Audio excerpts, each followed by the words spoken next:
Hello everyone, welcome back to my channel. Thank you so much for all your comments and feedback, very much appreciated. Today we will talk about how to create ATS approved CV. You asked a lot of questions about that, so I promised to record a video on this topic. Unfortunately, I don't have much time today, so let's get straight to the point. What is ATS and why you have to consider it? ATS stands for Applicant Tracking System, and basically it means that when you apply for any job position in any industry, let it be Etihad, Emirates, or any other company, first of all, your CV is not checked by a live HR manager. It is checked by software or some kind of a machine. So it's a system that will check your CV, is it suitable or not. And after that, maybe HR manager will have a look at it. In order to create CV that will get through this process easily, you have to consider universal principles of nice CV. Basically, your CV should be short, concise, not more than 2 pages. That's maximum. I know it's not easy to fit everything on 1 or 2 pages, but this is what you have to do. So you need to choose like the most relevant education, professional background topics and everything, and it should be really short, like 1 or 2 pages, as I said. It should contain keywords. So basically you have to open the job description, find keywords, that's easy, and you have to prove these keywords. It's not enough just to put them into your CV. You have to prove that.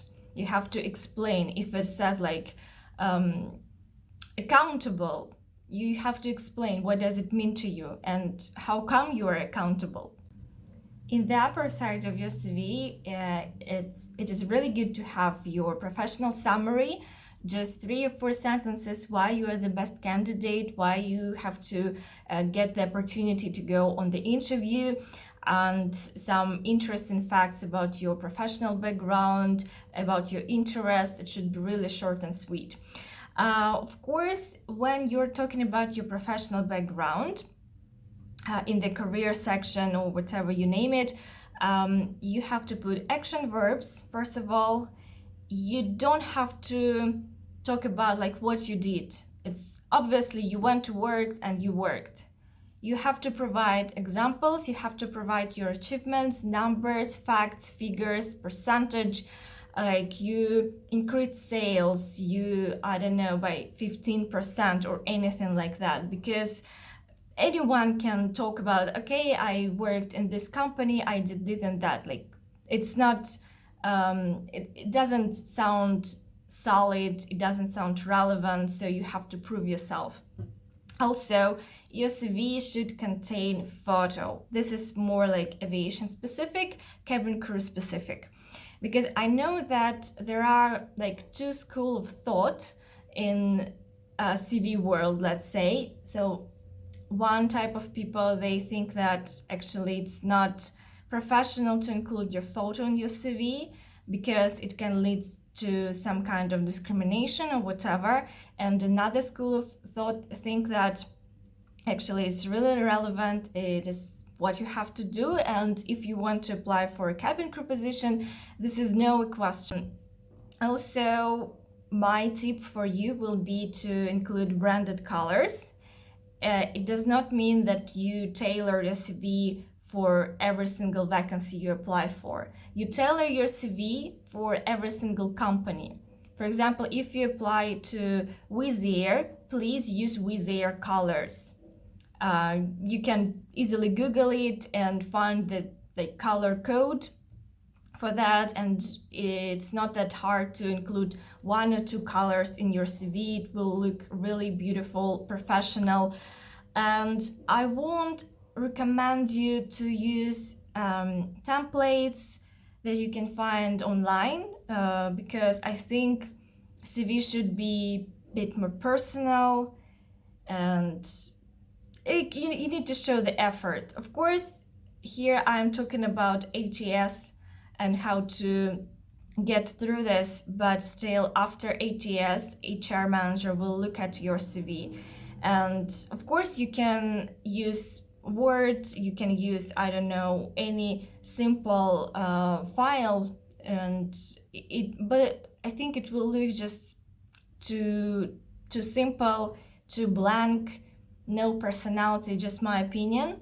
You can do whatever you like, but from my experience, I used Emirates colors, and like basically for every single aviation company I applied for, I used branded colors. I didn't use template. I think it doesn't work, to be honest. It looks boring. And I used Canva. So I spent, I think, a couple of hours designing my CV. So it looked really nice, at least for me. So continuing talking about personal touch, don't forget to add languages section, hobbies.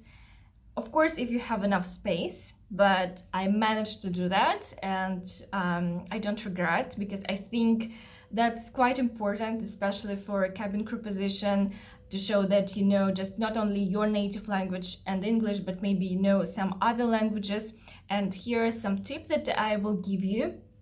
If you know one or two languages besides your native and English, add them if only you know them at least at B1 or B2 level. So it means like intermediate or something like that. If you are basic in Arabic or Italian or in any other language, it means like you are A2 or A1. Never ever add, because it means like you don't speak the language, you just know some phrases. That's not enough.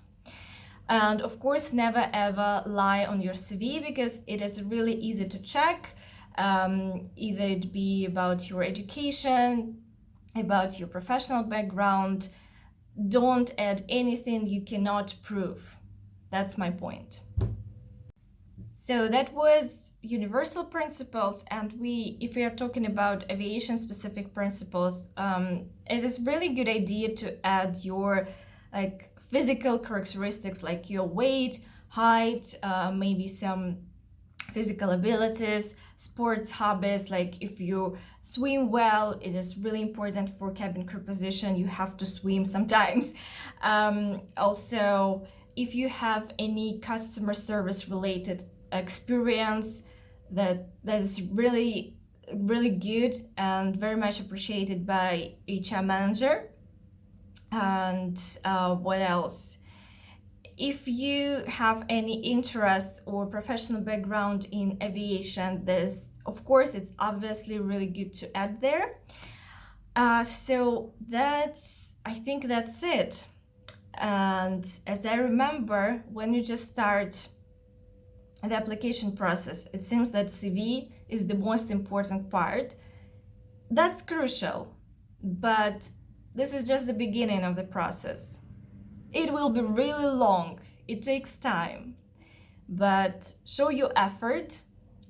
Just spend a couple of hours designing your CV, think clearly, look for some examples online, and good luck. Thank you so much for watching. If you have any questions, please post them in the comments down below, and stay tuned.